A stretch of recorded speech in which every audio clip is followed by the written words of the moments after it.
Добар ден, почитувани гледачи, се враќаме повторно во отвореното студио 1:15 часот и 20 минути, веќе добро познат термин, а како што и претходно најавивме, овој пат се дружите со мене и со колегата Владко Чаловски. А денеска ќе разговараме на една интересна тема, односно еден негативен тренд кој што изминатиот период на вистина за жал е присутен во нашава земја, тоа е дека се помалку основци има во Република Македонија. Токму на оваа тема разговараме со Дончо Герасимовски, поранешниот директор на Државниот завод за статистика, и Петар Атанасов, заменик министерот за образование. Добар ден и добре дојдовте. Добар ден. Вака, јас би почнала во однос на вашата статистика, Герасимовски, а тоа е дека всушност за 18 години за 61.000 се намалил бројот на учениците во основното образование. Ова е навистина, ова се загрижувачки бројки, па на што се должи оваа промена? Во главном следењето на состојбите во образованието, посебно во основното, а тука треба да се вклучи и средното, од година во година се забележуваше со години наназад дека бројот на учениците во вкупен број, како во основното, така и во средното, се намалува. Неколку пати веќе пишувано, кажувано како се настаните промените и колку години на годишно ниво те се намалуваат. Во тој контекст е дека со години наназад, ако се погледаат во серија податоците кои што се објавуваат на годишно ниво, може да се констатира дека просечно околу 3,5 до 4,5 илјади ученици во основното образование се намалуваат годишно. Од тука произлегува дека и ова бројка која што е објавена од 60.000 за тој временски период, поготово добро е кога се прават анализи да се земе не само секоја година, али она како на времето беше и 5-годишни програми или планови на 5 или на 10 години, каде што констатациите пак се повторуваат. Ако земеме во оваа учебна година 2018-2019, која што е при крајот, со период од 10 години наназад од 2008-2009 година и во тој период негде околу 30.000 ученици се намалени во основното образование. Истото може да се следи и во однос на по оделенија, како тоа се намалува и се прави, што заслужува посебни внимание. И од трета страна е еден проблем кој што во сите констатации, дали на годишно ниво или за подолг временски период, што е основната причина што се намалува на бројот на ученици во основните училишта, а токму и вашето прашање во таа насока. Во главном од сите предпоставки, од она што е констатирано на ниво на држава, дека првото е дека голем број население е иселено од земјата, а тоа население заминува надвор земјата во другите земји по Европа и по светот. Во поголем дел од нив се дел од учениците кои што заминуваат со своите родители, кои што го намалуваат бројот на ученици во основното образование или велам средното. Од друга страна е што се намалува наталитетот. Особено ако се земе в предвид 18 години. Периодот на 18 години, период на 5, на 10, пардон, на 8 години, сепак е долг временски период, како се укажува на овие состојби, меѓутоа тоа е сепак една активност која што ја има преземено владата, меѓутоа колку во нивните стратегии до сега е направено во однос на миграционите движења надвор од земјава, сите заклучоци се и во две стратегии кои што ги има донесено владата. Втората е веќе завршила во 2020 година, сега со 19-та. Тие не ги даде очекуваните резултати на спречување, на иселување населението од земјата. Тоа што значи? Тоа значи дека иселувањето од една страна, од друга страна намалениот наталитет во земјава кој што според природниот прираст на населението, последните претходни податоци кои што ги имам анализирано за 2018 година укажуваат на тоа дека од 5 региони во Република Македонија, од 8 во 5 региони имаме негативен природен прираст. Тоа што значи? Се намалува населението во 5 региони. Ако одиме на ниво на општини, често пати ги мешаме термините и од разни во последно време аналитичари кажуваат 85, држава постојат 80 општини, од кои што во 47 општини имаме негативен природен прираст. Тоа значи дека наталитетот е помал од морталитетот. Повеќе луѓето умираат отколку што се раѓаат. Тоа доведува секако до старење на населението или намалување на младата популација. Тој контекст може да се забележи во однос и на иселувањето и намалениот наталитет е во насока дека се намалува апсолутно и бројот на учениците во овие основни училишта. Индикативно е ако се следат податоците од година во година и за анализи, секако тоа го прави во последен период, забележувам и надлежното Министерство за образование и наука, кое што посвети големно внимание за година-две во своето работење кон подобрување, што не е тема на расправа на содржините, на методологите, на учебниците, на часовите и она се што е потребно во нивна насока, веројатно во иднина ќе биде многу поуспешно, ќе се доведе до поголеми аналитики и анализи за подобрување на состојбите кои што ги имаме. Привлекувањето или иселувањето од земјата ги знаеме сите причините во огромни се тие економски, ради обезбедување на подобар статус, на социјални, на сигурносни, на подобри услови за работење, унапредување, мерит системот, квалитетот на живот. Квалитетот на живот кој што го подобри. Кога сме кај тоа, господин Атанасов, ако немате што да дадете на ова, би наметнал една друга. Само заклучокот дека главно се економски причините поради кои имаме големо иселување. Кога би ги запрашале младите поединечно посебно, тоа се однесува на можностите на завршување на добро образование, на добра кариера, добра професија и овие се процеси многу тешки, болни за многу држави од регионот. Поминаа многу низ нив, еве, сега кај нас се случуваат и не е добро. Кога сме кај младите, налетав на едно истражување за 2018-2019 година за младите во Југоисточна Европа, што значи сите држави околу нас, плюс Романија. Само Србија по ова истражување има полош скор од Македонија. 73% од испитаниците рекле дека би заминале од државата, а 27% дека би останале.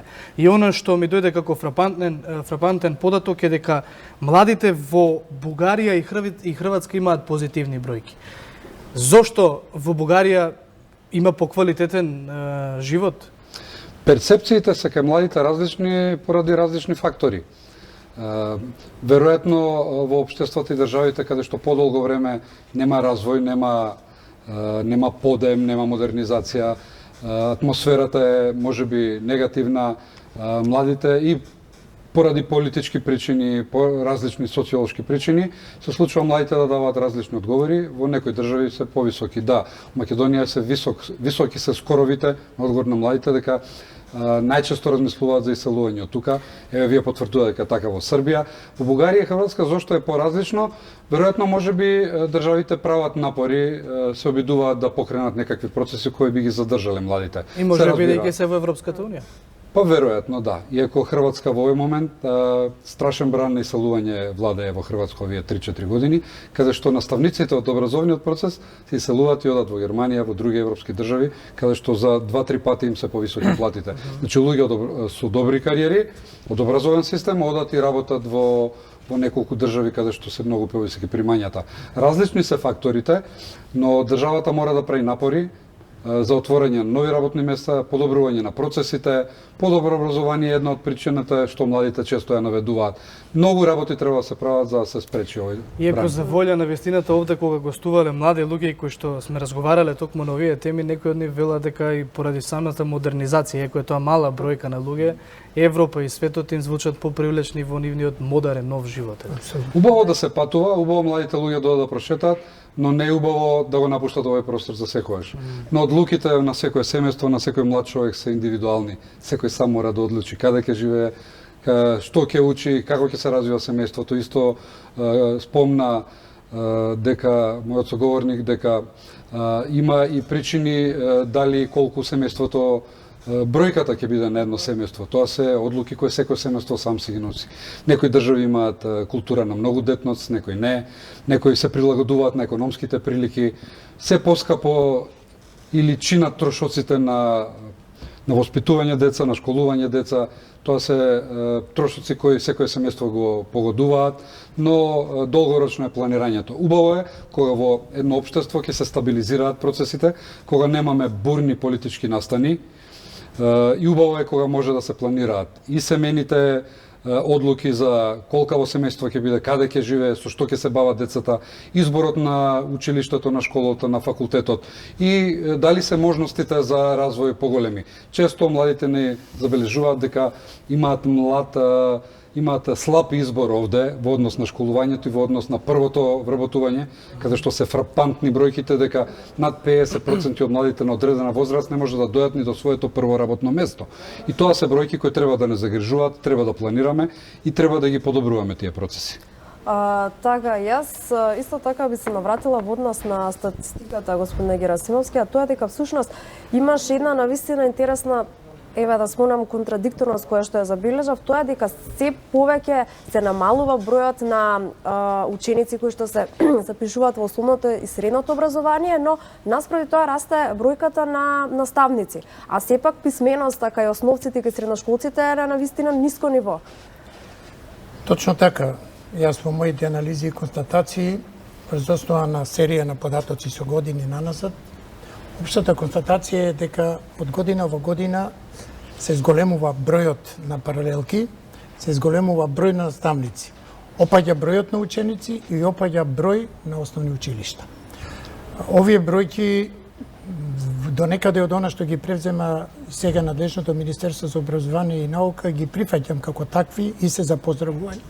Од аспект дека бројот на ученици во паралелките е многу голем, и тоа е добро да се намалува за да може да се одржува квалитетна, содржајна настава и квалитетно образование во однос на добивање на квалитетот на успехот на учениците кои што би го имале.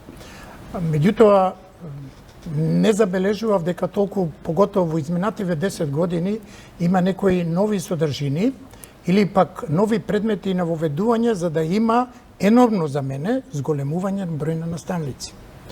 Веројатно дека фондот на наставници одредено со закон. Дека колку фонд на часови треба да има во една седмица, во еден месец, една година, за да може да ги исполни условите за работење. Но, веројатно од пропустите кои што ги има направено во изминатиот период, Министерството за образование преку своите училишта, па веројатно е запозната владата, се примени доста кадар кој што веројатно може би и вишок во основните училишта. Требало да биде згрижен. Да, анализите покажуваат, можете да се гледат, јас ги имам следење на ниво на општина, едно друго, какви параметри се појавуваат од една учебна во друга. 3, 10, 20 наставници да се додадат нови и така натаму, тоа е апсурдна ситуација, бидејќи немаме толку содржини или толку предмети во образовниот систем. Меѓу ученици се помалку има, како што па видите, негде да не речам во 10 годишен период околу 2.500 наставници се зголемени. Околу 2.500, тоа е апсурд некој за да се најде, а бројот на паралелките, реков, е нормален во тој 10 годишен и 20 годишен период од 250 до 300 паралелки е зголемен бројот. Тоа е добро да има уситнување или сега предлогот, колку што може да читам во намерите и во она што се предлага во Законот за основно образование за измени и дополнување, да се намали бројот на учениците во паралелки, заради, реков, квалитетна воспитно образовен процес кој што може да се добие во квалитет. Основниот проблем е во квалитетот на помалку или повеќе ученици. Вие во денешно време со 35 ученици, кој е времето на наставниот час за да можете да предадете една методска единица, да повторите, да се вратите назад или било што, или пак секој ученик да го оцените квалитетно до крајот на неговите способности, бидејќи вас ви треба време. Во времето кога имаше по 20 до 25 ученици некаде, со апетит да работите, со квалитет, со знаење за да можете да не да го исцедите, него да го воведете во интерактивна настава самиот ученик да може да учествува, бидејќи времето го дозволува тоа. Така да од тука може да се констатира дека следејќи ги во системот на образованието училиштата, и тука можеме да констатираме дека има намалување на бројот на основни училишта. Во основните училишта на сите ни е познато дека негде околу 988% одржава, од кои што 350 негде се околу 35% на основни училишта и околу 600 и нешто се подрачни основни училишта кои што ја чинат таа бројка која што имаат за ова. И бројот на тие наставни училишта, односно училишта, се намалува. За жал, и тука морам да констатирам, ова министерство поведува повеќе евиденции и грижа околу таа бројка, за разлика во претходниот период, кога се кажуваше дека градиме нови училишта, правиме ваму толку, правиме таму толку по региони или по општини, меѓутоа бројката на годишно ниво се намалуваше. Така да заведува и оние показатели кои што ти даваше владата, врз основа на нивните искажи и изјави на премиер или на министер, било кој, дека правиме основни училишта се проширува. На душа повеќе го знаат и во Министерството за образование и соговорникот дека имаме училишта со 3, со 5 и 10 ученици во подрачите, меѓутоа тоа се планински, тешко пристапни и било што е присутно за да може да се најде и имаме сликата на дланка за цела држава, не речем, во како се движат состојбите на региони, по населени места, општини, градови, да правиме на паралела постојана се греши во не ваши коментари или во на расправите кои што се водат на разни анализи, да се прави разлика меѓу општина и град. Велиме во градот Кулманово или градот општината има 30-40 населени места и така натаму.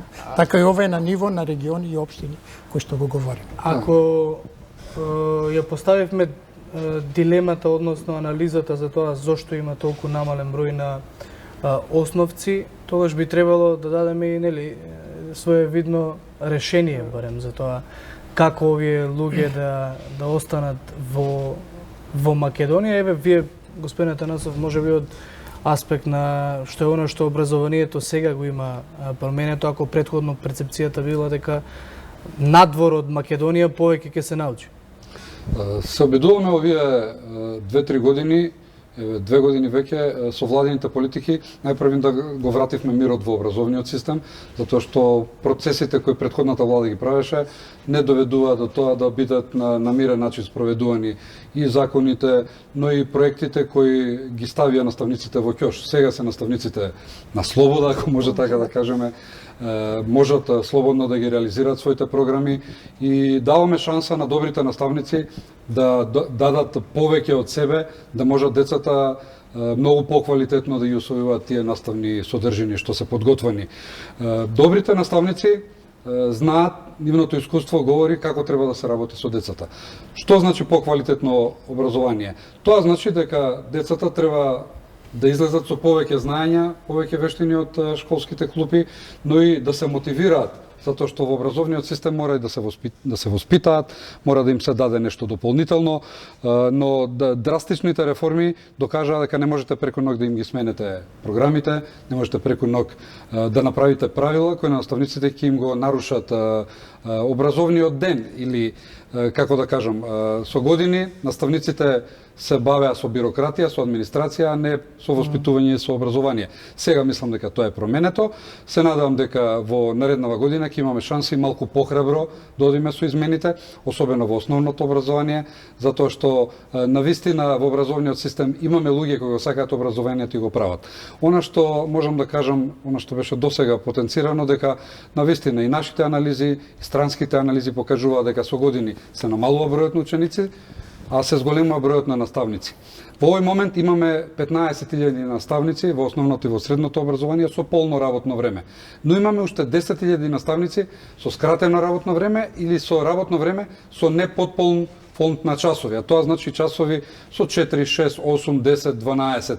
Овие 10.000 наставници не ја зимаат полно платата што е одредена со законските регулативи, но во исто време и просекот помеѓу наставниците и децата е различен во општините, во градовите, така што имаме училишта каде што просекот на дете или наставник број на ученици по паралелка е 17, но имаме и паралелки каде што просечниот број на ученици е 1, 2, 3, 7 многу често во тие 8 региони каде што беа спомнати, каде што имаме депопулација.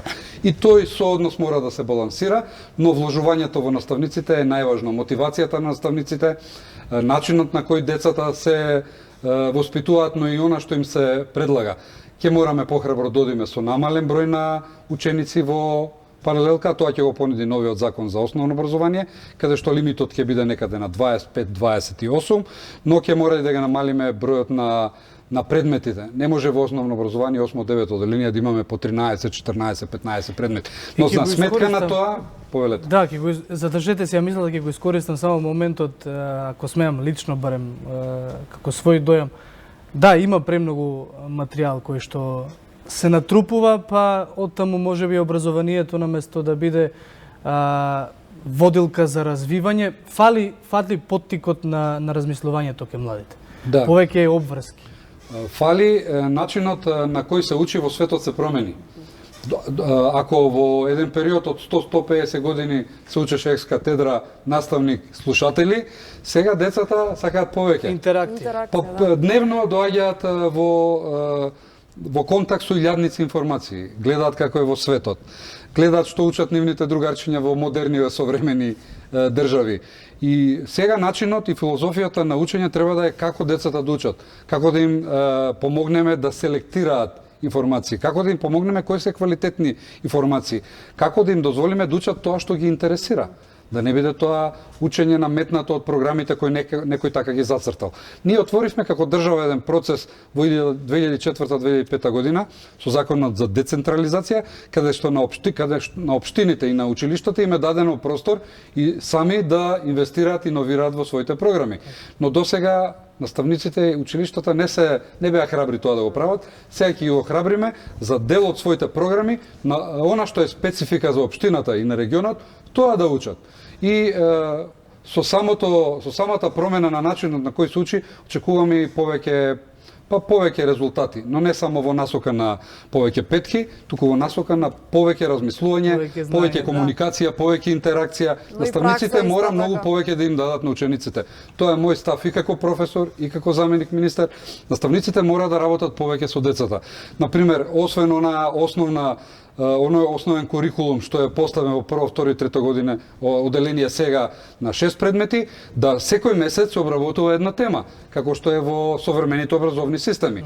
Медиумска писменост, интеркултура, теми кои се од животна важност за децата и за нивната професија. Но да не биде тоа се на оценка, на лекција која треба да се набуба. Так. Тоа не треба, тоа треба да е повеќе да го промениме тој начин учење на децата. Да, не биде обврска. Господине Герасимовски, немаме уште многу време, еве завршна мисла и од вас, да. Ако зборуваме од аспект на образовните програми, она што може да го понудат тие кои што би бил своевиден стимул па и за родителите, бидејќи сепак еве се фокусираме на основците, но вие рековте дека фалат луѓе и во подоснежните образовни програми. Настрана од тоа, што е оно што може да го мотивира населението колективно, зборувајќи за еве Македонија да ги има истите бројки кога се во поглед младите како Бугарија и Хрватска? Видите, во таа конотација вие веќе спомнавте, младите се проблем на иселување во цела Европа, од поранешните советски републики, источниот дел и Балканскиот полуостров. Како работна? Тоа се процеси кои што се во тек и кои што допираат кај нас. Меѓутоа и покасно како што се доаѓа, секако кај нив е многу порано. Независно дали се членки на Европска унија или не, иселувањето е големо. Веќе беше спомнато. Земете ја Бугарија и Хрватска. Негде околу 15.000 се иселуваат годишно од Хрватска. Тоа нема мотив. Значи мотивирањето и условите се подеднакви од што збориме. Во функција е државата, владата и оние мерки сега во овој период ќе се преземаат за надминување на одредени состојби во целиот образовен систем, од една страна, кој е резултат на економскиот, социјалниот процес кој што се одвива во земја, со подобрување на условите за работење, подобри услови за работење, повисоки плати, економијата, стопанството и така натаму, во целина да може да зајакне за да може да ги задржи младите. Платите се секако еден процес и проблем кој што е присутен.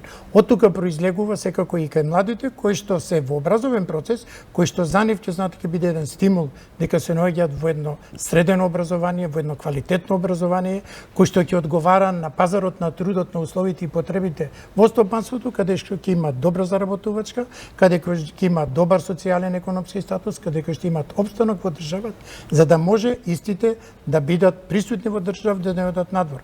Јас надвор од она што е во однос на демографските движења, проблемот е присутен и од регионален пристап, кој што не министерството, туку и владата преку своите стратегии, проекти и акцијски планови кои што ги прави, да имаме еден равномерен регионален развој.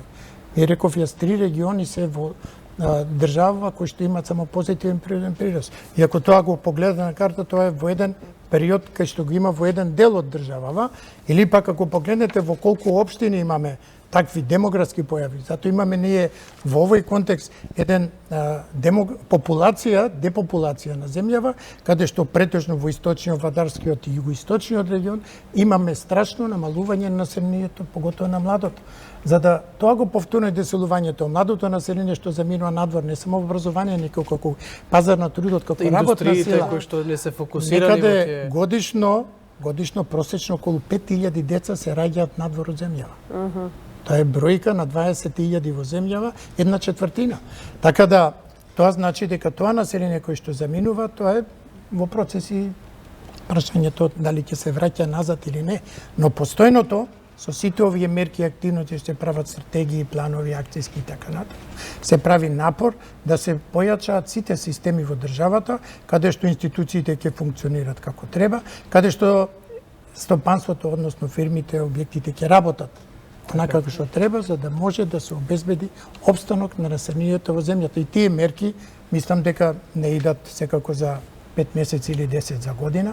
Тоа е процес, како што се говори, кој рече и во системот на образование, се прави година-две измени или закон за основно образование, меѓутоа од нова учебна година ќе се, значи треба аналитички да се согледаат многу состојбите. И една долгогодишна стратегија. Кој што ова и пак стратегија, јас да не го дополнувам, меѓутоа заговорно заменикот министер е многу јасен, он има донесено стратегија за образование од страна на владата на 31 јануари 2018 година, 2025, каде што на 192 страници, бидејќи знаеме учествувавме и во тоа, е направено дека ќе се развие во тој период системот на образование во мерки кои што ќе одговара на европските стандарди. Затоа е правено во соработка со поддршка и средства од Европската унија и така натаму, каде што Министерството се вклопува во системот на европскиот образовен систем. Така, ова е една тема, неистрпна тема на која што има секогаш да се разговара уште многу, меѓутоа нас времето не гази, па полека треба да го привршуваме овој разговор. Ви благодариме во секој случај. Ако дозволите само една минутка. Само накратко, бидејќи веќе еден стабилен 5-годишен период без бурни политички процеси, со отварање на нови работни места, со подобро платени работни места, со поквалитетно образование, со мир во општеството, со без големи тензии, ќе ги промени сите бројки. И вработувањето, и подобро образование, и нема на дневна основа да ни заминуваат луѓето. Значи еден мирен, стабилен период на развој, мислам дека многу нешто ќе промени. Да, господа, ви благодариме уште една што бевте овде во студиото. Веројатно е тема која што ќе ја зборуваме и понатаму. Ние, почитувани, правиме една кратка пауза и овде во студиото седнува Дејан Андоновиќ со кого ги анализираме случувањата во Европа, Балканот, светот.